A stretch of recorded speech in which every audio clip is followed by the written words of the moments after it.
Quelle est la part de l'écologie actuellement dans les programmes pour cette élection municipale? On en a parlé avant. Est-ce que aujourd'hui ça a évolué, ça a avancé? On va voir ça dans C'est écologique.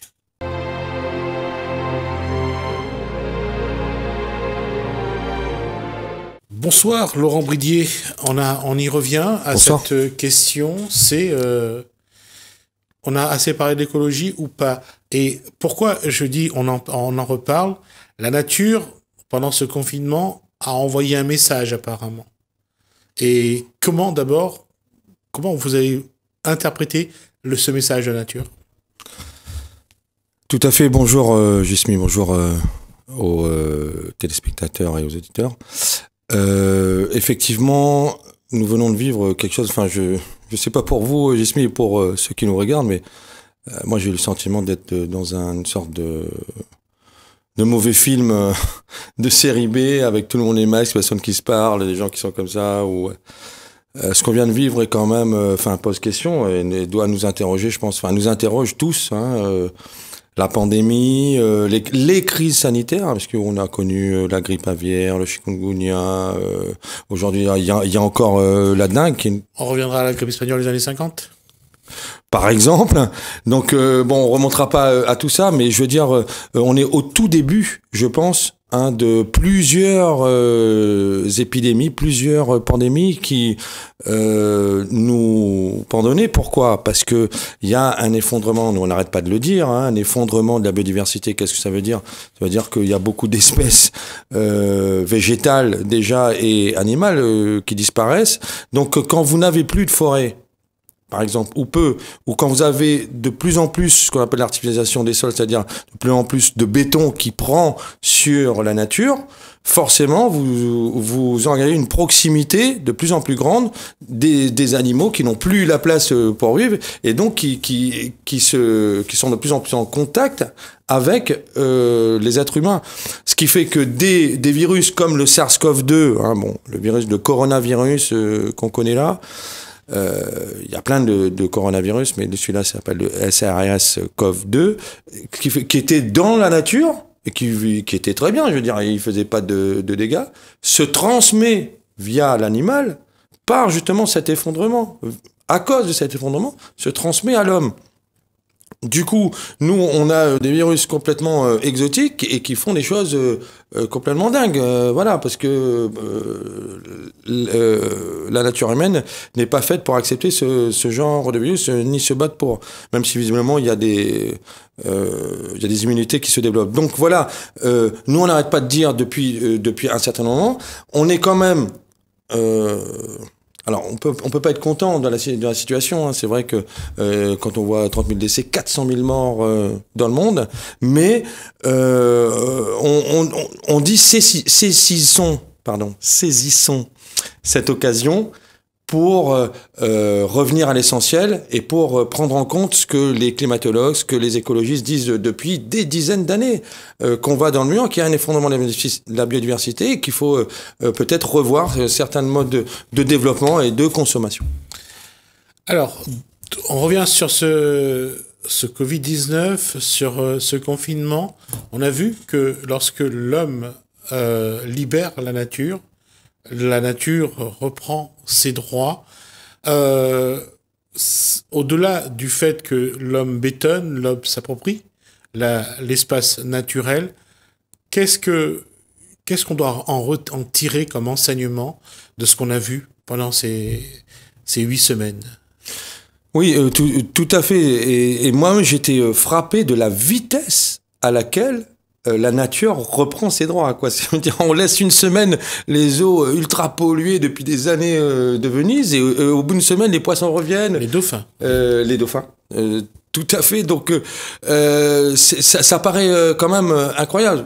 Pour moi, ça montre, si besoin était, que la nature n'a pas besoin de... Qu'on pollue. Ça montre que notre façon de vivre... Ça montre qu'on pollue, mais ça montre sur le fait de cette rapidité, montre à quel point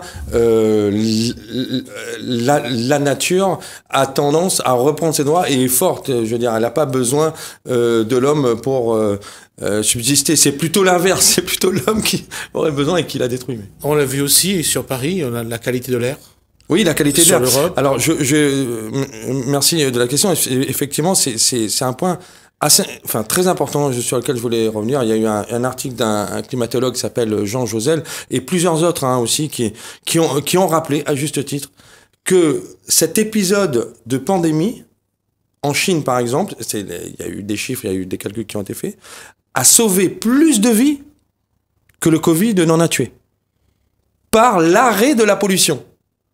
C'est dire à quel point cette pollution est prégnante, cette pollution est forte, cette pollution est impactante sur l'environnement, mais aussi sur les organismes. C'est-à-dire que, en gros, on arrête un mois ou deux, on sauve des dizaines, voire même peut-être des centaines de milliers de vies, quoi.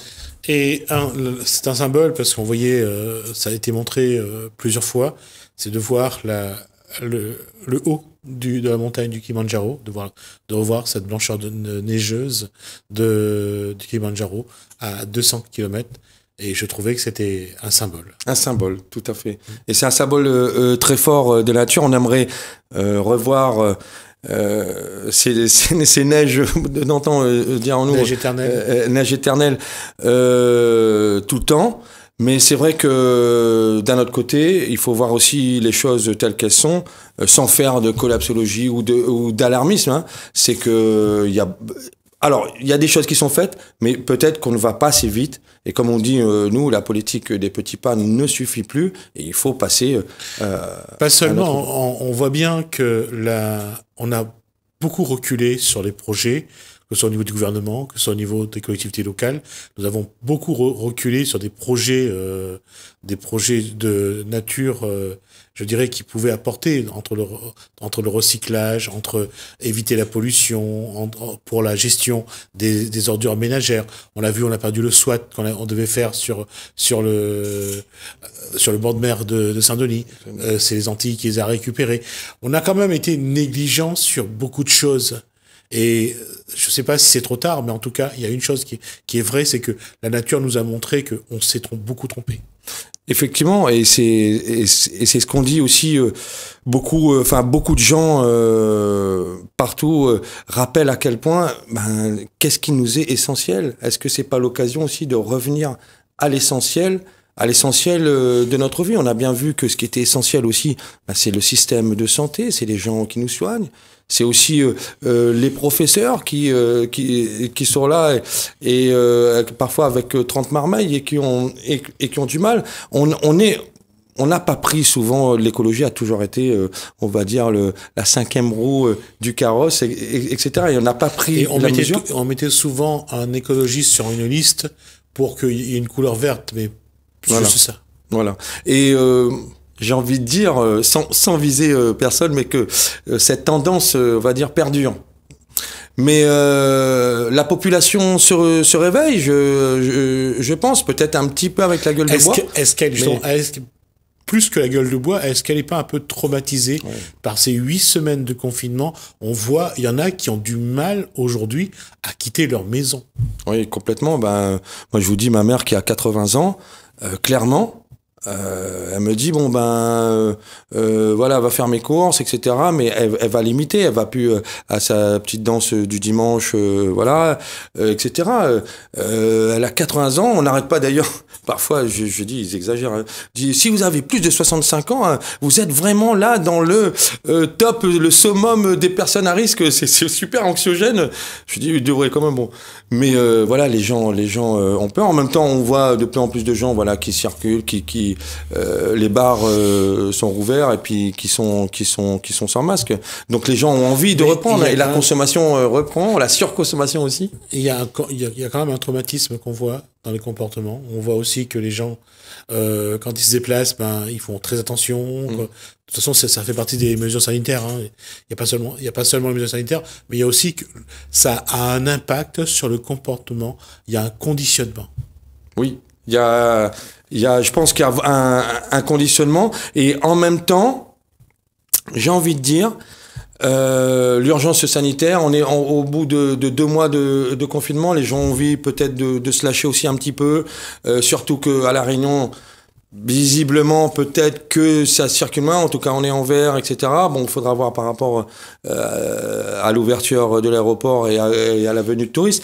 Mais c'est vrai, on peut comprendre. Moi, ce que j'espère vraiment, c'est que cette prise de conscience, parce que je pense que les gens quand même ont vu là que on pouvait plus continuer comme ça. Cette prise de conscience qu'il y a eu pendant peut-être 55 jours ou 2 mois. 55 jours. 55 jours de confinement va perdurer chez certains, ne serait-ce que dans, on va dire, la prise de conscience de ce qui est important. Et finalement, que quand on parle, quand on disait qu'on m'avait invité à une autre émission, je disais, on parle quand même des conditions d'existence de la nature humaine, de l'être humain. De l'humanité, donc de la santé, de notre propre santé, de celle de nos enfants, c'est pas rien quand même. Aujourd'hui, je pense qu'on a peut-être, pour certains, pris conscience qu'effectivement la santé c'est quelque chose de très important et que sans on peut pas vivre. Et sans.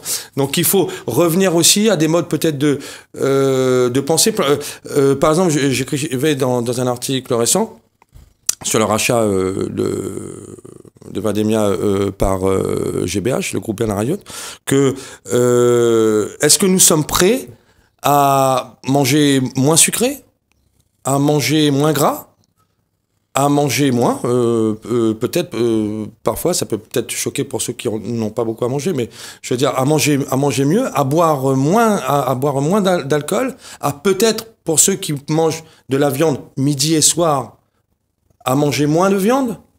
Voilà, c'est aussi cette question-là aussi que chacun doit se poser. Et nous, ce qu'on répond souvent, vous connaissez notre, entre guillemets, notre leitmotiv ou notre slogan, c'est vivre mieux pour moins cher. C'est ça qui est possible. Il y a une chose, c'est que ce confinement a créé une situation assez spécifique, c'est de manger matin, midi et soir pendant 8 semaines à la maison. Et est-ce qu'il y a une prise de conscience sur la qualité de ce qu'on mange, des valeurs nutritives? Là, on a vu que on recherchait beaucoup des légumes, il y avait une vraie envie de manger autre chose. On mangeait les boîtes de sardines, on mangeait les boîtes de conserve de poissons. Mais est-ce que pour autant, ça va se maintenir le fait d'être enfermé, de ne plus avoir eu envie de manger de viande pour certains, est-ce que ça peut perdurer? Alors je pense qu'il y aura quand même un rebond. Quand on a été privé, alors on se jette sur... ça sera la première phase peut-être.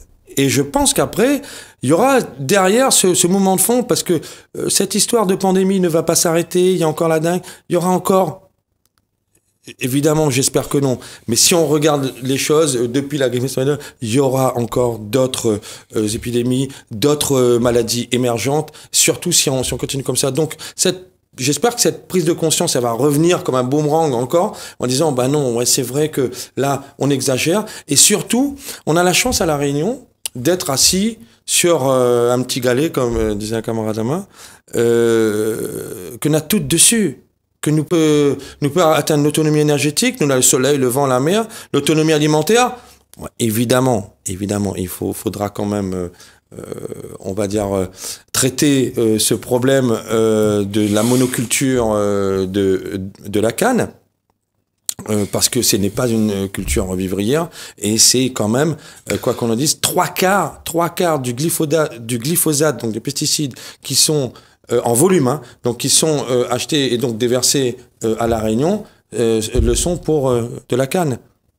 Il y a quand même une autre réalité, c'est que apparemment, j'ai eu l'occasion de rencontrer un groupe qui avait décidé de répertorier le terrain, d'identifier les terrains sur lesquels ils pouvaient planter. Il y a ça, et cette envie de mettre la main à la terre, de planter. Ça, c'est quelque chose qui vient de ce confinement, en tout cas. Oui, alors, et même, j'ai envie de dire, d'au-delà, vous connaissez le créole, lui il est très attaché à la terre, lui il est historiquement aussi soit un planteur, soit voilà un éleveur ou quoi. Même si vrai que la société moderne, on va dire, ça, ce lien avec la nature, c'est un peu perdu. Mais il a toujours quelque part au fond de lui, parce qu'il a eu un grand-père, une grand-mère qui plantait, il avait toujours un petit peu de maïs dans le fond du jardin, etc., dans le fond de la cour. Et donc, je veux dire, ça, on voit, il y a eu l'association, il y a eu la journée mondiale le 5 juin, donc c'était vendredi, la journée mondiale de la Terre et de l'environnement. Il y a eu l'association 5000 pieds de bois, avec d'autres associations, dont le Rassemblement des écologistes rayonnés, mais qui ont incité les gens à planter. Alors, comme ils disent, en conscience. Moi, je veux pas forcément la main verte, mais voilà, on a participé à ça aussi pour dire oui, c'est à nous, c'est à chacun de nous. À quoi il sert à nous d'avoir 100 mètres carrés de gazon finalement, il y a aussi peut-être cette prise de conscience. Alors le gazon, pourquoi le gazon ou pourquoi le béton? Le béton permet une chose, de ne pas avoir de l'herbe à arracher. Le gazon, ça permet aussi de stopper la pousse des mauvaises herbes, mais bon, le gazon, il faut aussi le tailler. Et ça fait des déchets verts que la société doit encore traiter. Parce que c'est un coût d'évacuer des déchets verts. Vous mettez une fois par semaine, mais voilà. Donc, mais je vous laisse poser la question. La question, c'est de savoir à chaque fois, comme vient de dire Laurent Bridier, c'est quel est l'intérêt. Quel est l'intérêt d'avoir telle ou telle chose et qu'est-ce que ça concourt à apporter ou à faire? Et cette réunion de personnes qui voulaient avoir des terrains pour planter montre bien qu'aujourd'hui, il y a une conscientisation. Tout à fait. De la population et de beaucoup de jeunes qui se remettent effectivement à planter, qui font des jardins partagés, des opérations un petit peu partout dans les quartiers, de la permaculture. Alors ils disent ouais, la permaculture c'est un grand mot, mais c'est revenir à des méthodes, on va dire naturelles d'agriculture. Donc on parle d'agroécologie, etc. Mais au-delà, c'est des gens, beaucoup de gens, de plus en plus sur le terrain, font des actions qui vont dans le bon sens. Nous on proposait. Par exemple, vous savez, vous n'êtes pas sans ignorer qu'il y a le second tour des élections municipales. Il y a 41 listes en présence. J'ai pas vu beaucoup de programmes, à part, qui peut-être mettent un peu le vert. Nous, on a envie d'interpeller l'ensemble, je veux dire, c'est pas pour viser quelqu'un en particulier, l'ensemble des 41 têtes de liste candidats pour leur demander, est-ce que, voilà, là-dessus, sur les jardins partagés, vous engagez. Moi, au-delà est-ce que vous êtes pour ou contre l'économie circulaire? Évidemment, tout le monde va dire oui. Mais concrètement, est-ce que vous êtes prêt, par exemple, est-ce que vous êtes prêt, par exemple, est-ce que chaque candidat, voilà, on va envoyer un courrier, je pense, en ce sens, il est en train d'être rédigé, pour savoir si chaque candidat s'engage à mettre un point relais de circuit court, c'est-à-dire du producteur au consommateur, soutenu, mis à disposition, financé, etc. Pourquoi pas une personne financée par la collectivité, bon, une personne, c'est pas non plus, pour vendre des produits qui viendraient directement. Alors effectivement, ça serait pas pour vendre de la canne, on est bien d'accord, mais ça serait pour vendre donc des légumes, etc. Du maraîchage plutôt, du vivrier, et qui est plutôt sain, plutôt raisonné, pas forcément bio, mais naturel ou sans pesticides, etc.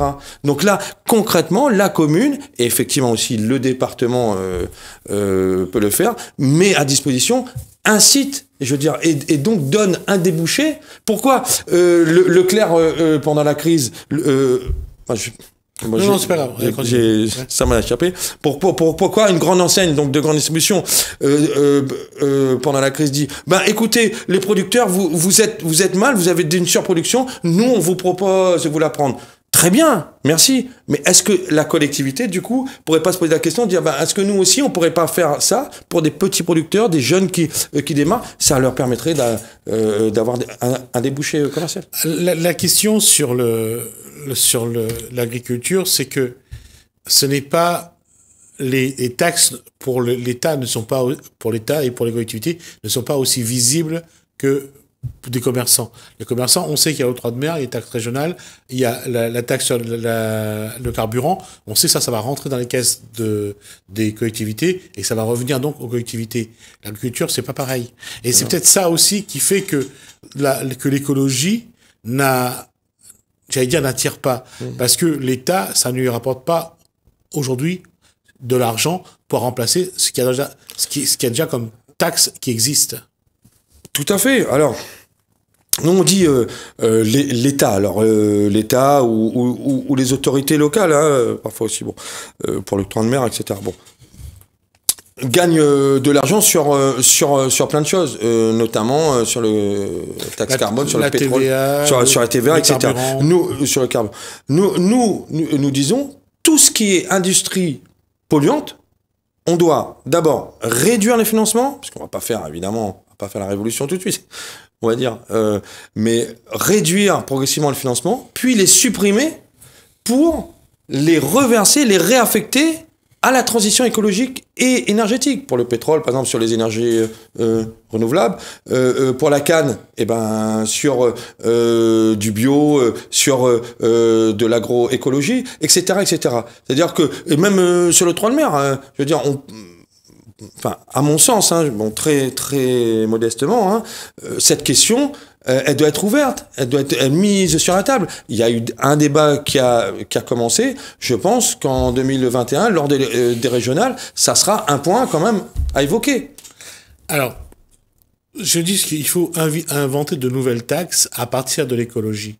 Est-ce que le faire à petite échelle, c'est-à-dire sur une commune, ce serait déjà tester un peu ce que l'écologie peut générer aussi comme taxe pour remplacer les taxes qui existent déjà, parce qu'il faut quand même que l'État ait de l'argent, que l'activité ait de l'argent pour gérer, pour pouvoir continuer les projets de manière à ce que la collectivité a un soutien. Et c'est là peut-être que se pose le problème, c'est de savoir comment générer des taxes à partir de l'écologie. Oui, alors il y a eu, je crois, un rapport de l'IEDOM sur ce qu'engendrait toute l'économie liée à la transition écologique, et on voit bien qu'il y a des nouveaux métiers, des nouveaux emplois et de nouveaux marchés. C'est ça aussi qu'il faut voir, c'est que là vous raisonnez en termes de taxes, mais moi j'ai envie de raisonner de manière plus globale en termes de richesse produite.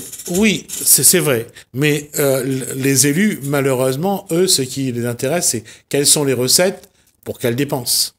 Tout à fait. Alors, les recettes, de toute façon, elles diminuent. C'est-à-dire, tout ce qui est subvention de l'État, on voit bien que l'État réduit partout la voilure. Là, même si il a lâché quelques milliards aux Outre-mer par rapport à la pandémie, on voit bien que ce qui est important, je pense, pour un décideur aujourd'hui, c'est de se poser cette question: comment je fais mieux avec moins? Moi, je trouve qu'il y a la seule réponse possible, c'est la valorisation des ressources locales.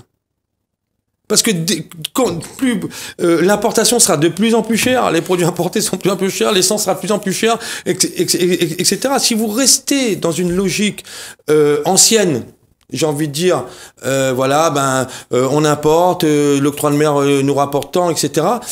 Vous ne pouvez qu'être étranglé. À un moment donné, il faudra bien se poser la question. Comme je vous disais, des points relais, ça coûte pas forcément très très cher. On peut louer un gymnase, on peut louer, sur un terrain communal, etc. On peut envisager. Et souvent, d'ailleurs, les gens se mettent, je sais qu'au rond-point de Petite-Île, les gens, sont organisés sur un terrain. C'est pas grand-chose à faire. Maintenant, il faut une volonté, je pense aussi, qui n'existe pas.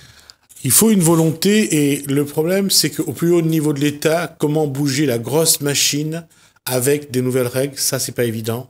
Alors, la question se pose à notre niveau, nous, comment on peut apporter quelque chose? Comment on peut faire bouger les choses? Et ces élections municipales, je pense que c'est aussi l'occasion de faire passer des messages, et je pense que là, à ce niveau-là, c'est à chacun de se positionner. Je vous remercie de nous avoir écoutés. Merci. En tout cas, merci à Alain, merci à François. Je vous dis à bientôt.